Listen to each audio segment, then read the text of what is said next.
No.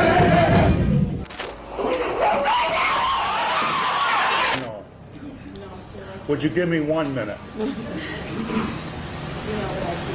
That's not how it is. Well, I'm going to have to get something on.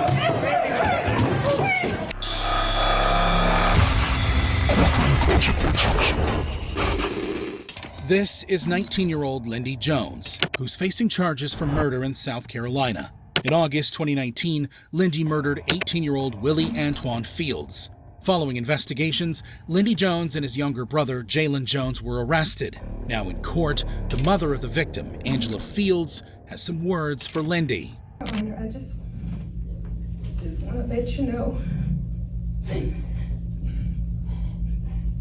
what they took from me. They took away my only child.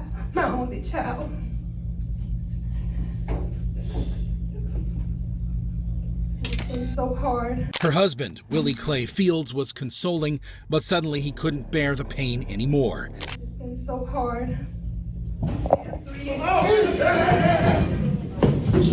Sir, back off, back off, sir, back off, back off, back off, sir, back off.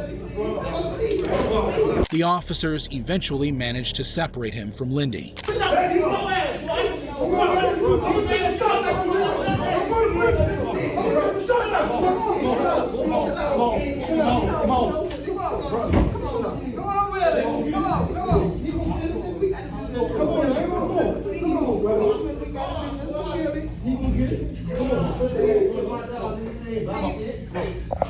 Eventually, Lindy was sentenced to 35 years in prison, and his brother, Jalen, received a 6-year sentence in juvenile prison.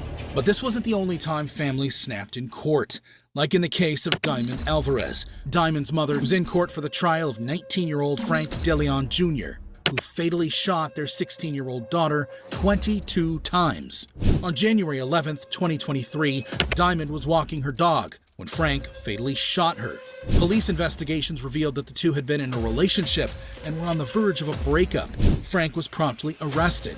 If you thought Frank would show remorse for his crimes, be prepared for his jaw-dropping conduct during the proceedings. In court, Diamond's mother tells the man who had wickedly ended her daughter's life how she felt. As she was giving her statement, Frank smirked at her. Enraged, Diamond's mother went to confront him.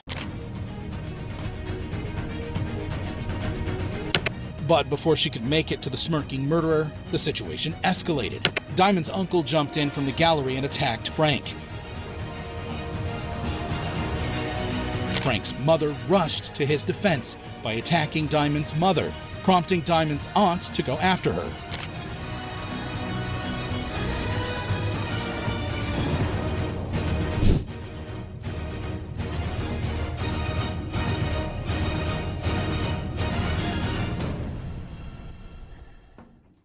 Eventually, the police were able to separate the two families. Following the brawl, Diamond's mother told the media, "It was wrong of me. That was wrong of us because we're not monsters. But it's so much hate because I want my daughter back. And what he did it was horrible. Seeing my daughter there and looking at him that he did that and he's laughing in my face. It was very wrong, and I'm so sorry for that." In the end, Frank accepted a plea deal and was sentenced to 45 years in prison. Fortunately, deputies were ready and stepped in before utter chaos ensued. But the same can't be said for the case of 25-year-old Tristan Lamoureux, who's facing charges for first-degree murder in Utah. On August 23, 2009, Tristan shot his wife, 19-year-old Misty Lamoureux, in their house. Tristan was eventually arrested. Now in court, Misty's brother, Jason Wilson, walks up to the podium to deliver a victim impact statement, but not before giving Tristan the death stare. While the magnitude of Tristan's crimes is daunting, his courtroom behavior will leave you in disbelief. While Jason tells the court how the murder has affected him, Tristan appears unconcerned, rocking back and forth in his chair. After a few minutes of addressing the judge, Jason turns his focus to his sister's killer. But Tristan's lack of remorse infuriated him, and he wanted to let him know how he felt.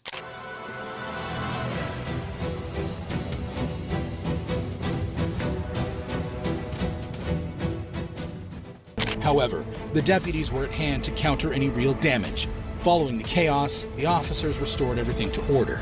Eventually, Tristan was sentenced to 15 years to life in prison. However, Jason Wilson wasn't alone in their courtroom actions, like in the case of Michael Madison, a serial killer who was facing multiple charges, including 3 counts of murder in Ohio. Between 2012 and 2013, Michael killed 3 women before he was eventually arrested. Before his preliminary hearing, Michael learns the magnitude of his crime.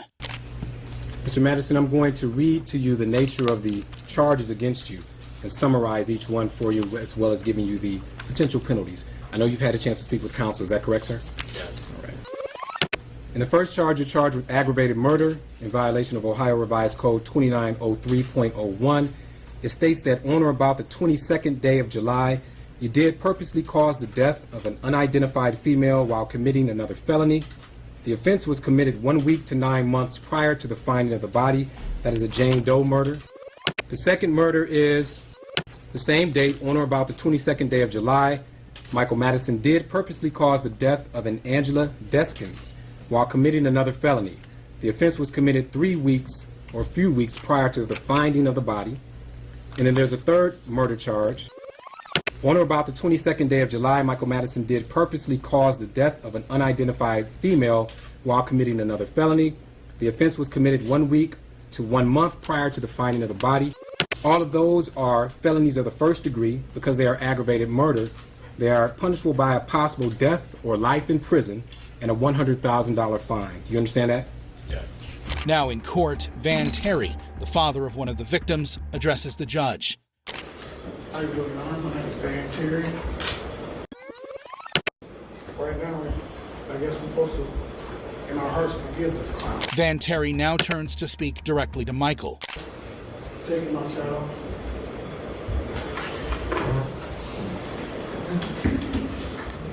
However, the real shocker came when Michael unleashed his madness in the courtroom by smirking at Van Terry, unleashing chaos.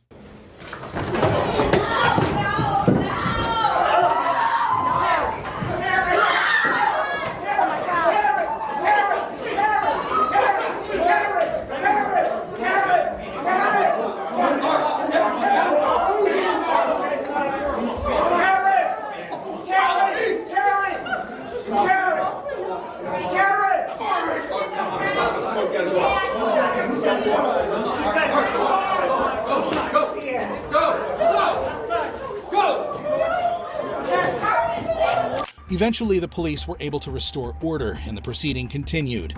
Now, it's time for the jury to give their decision. We therefore unanimously find that the sentence of death should be imposed upon the defendant, Michael Madison. Following the jury's recommendation, Judge Nancy McDonnell reads her sentence. I am struck by the sheer inhumanity of what one human being can do to not one, but 3 human beings. It is incomprehensible. You cajoled, lured, and deceived Shatisha Shealy, Angela Deskins, and Sherelda Terry to your apartment for your depraved purposes. You went on to abuse the corpses of these 3 victims. You stripped them from the waist down. You folded them in half, binding them so that their feet were up by their ears. You wrapped them in multiple layers of trash bags, and you discarded them. Upon consideration of the relevant evidence, the testimony exhibits admitted in mitigation. Imagine this. You're sitting in your car, sweating in Lagos traffic, daydreaming about some. It is the judgment of this court that the aggravated circumstances of course of conduct, felony murder, kidnapping, felony murder, of which the defendant was convicted, outweigh the mitigating factors by proof beyond a reasonable doubt. Accordingly, the sentence of death is imposed upon the defendant, Michael Madison, on counts 1, 4, and 7. Following the sentence, the victims' families expressed how they felt. Michael Madison is still awaiting his death in prison. But this wasn't the only time parents snapped because of how the killer was acting in court, like during the sentencing of 18-year-old Peyton Gendron, who's facing multiple charges for murder. Oh my God, he shot so many people in there. On May 14, 2022, Payton, a white supremacist, opened fire in a black-dominated Tops-friendly market store in New York.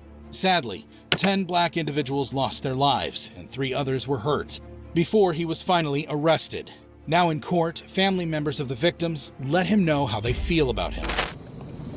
While I was writing this, tears fell from my eyes. Thinking about what a beautiful person you took.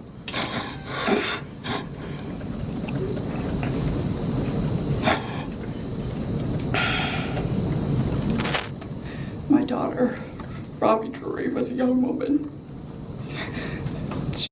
You destroyed our lives. 2 minutes sooner, I could have been in that store. And all I think about is, could I have saved my aunt? Could I have helped her get away from the bullets? One of the most touching statements was from Barbara Massey. My name is Barbara Massey. I'm Catherine Massey's sister. You killed my sister.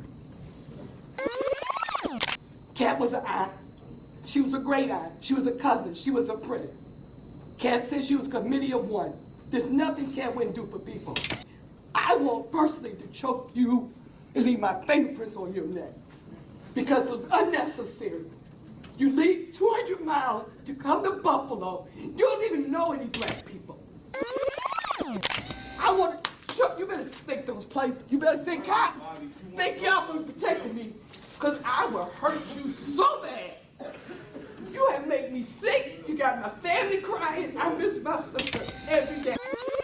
You don't like black people. Man, you don't know a damn thing about black people. We're human. We like our kids to go to good schools. We love our kids." However, while she was speaking, a supposed family member wanted to let Payton know how he felt. We never go in those neighborhoods and take people out. Don't do it.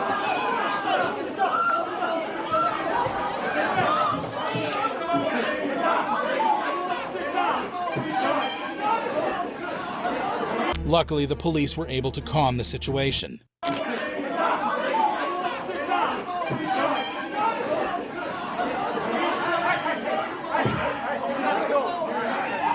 Now it's Payton's turn to speak. I'm very sorry for all the pain I forced the victims and their families to suffer through. I'm very sorry for stealing the lives of your loved ones. I cannot express how much I regret all the decisions I made leading up to my actions on May 14th. I did a terrible thing that day. I shot and killed people because they were black. Looking back now, I can't believe I actually did it. I believed what I read online and acted out of hate. I know I can't take it back, but I wish I could. And I don't want anyone to be inspired by me and what I did.